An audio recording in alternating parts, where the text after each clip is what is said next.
किसी ने यूँ कहा कि शैतान परमेश्वर की हर एक चीज़ों को कॉपी करता है। वैसे ही एक व्यवस्था थी जो परमेश्वर ने दी और उसी व्यवस्था को कॉपी किया शैतान ने, और उसी व्यवस्था को इस्तेमाल कर आज शैतान बहुतों को उस पाप के गड्ढे में, पाप के बंधन में, पाप के जाल में फंसाता है, क्योंकि वो परमेश्वर के वचन ही से लेकर लोगों को आज तक फंसाता है।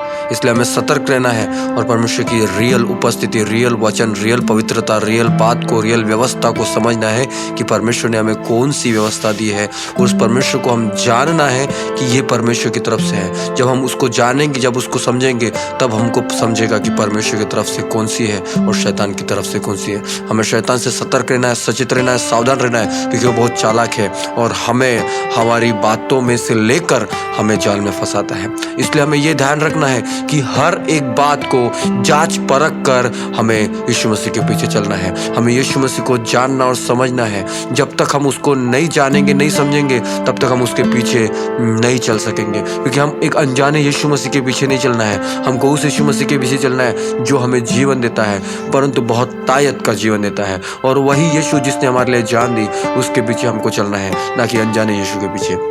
वो यीशु जो परमेश्वर का इकलौता पुत्र है, वो याद रखना है हमें कि शैतान हमारे परमेश्वर की कॉपी करता है, और लेकिन जब हम परमेश्वर को सचमुच जानने और समझ लगेंगे तो हम शैतान का भेद भी जानने और समझने लगेंगे। हमें पता रहेगा कि क्या शैतान का है और क्या परमेश्वर का, और हमें ये समझ में आएगा कि मेरा परमेश्वर पवित्र है और ये शैतान अशुद्ध है, और हम उसमें अंतर्भेद कर पाएंगे। और उस बातों को लेकर हम परमेश्वर के जब सम्मुख जाएंगे तो परमेश्वर हमें और अपनी आत्मा से भरेगा और अपने आप को प्रकट करेगा, और हमें वो बुद्धि और ज्ञान समझ देगा कि हम जांच और परख कर अपने चाल चलन को यीशु के पीछे चल सके। इसलिए हमें हर वक्त सतर्क और सावधान रहना है और यीशु मसीह के साथ उपस्थिति में बैठना है, ताकि हम उसको समझे, जाने, और उसके वचन के साथ हमें एकांत में समय बिताना है, ताकि हम उसके वचन का भी ज्ञान रख सके और हमें हर चीज़ की परख होने पाए। धन्यवाद।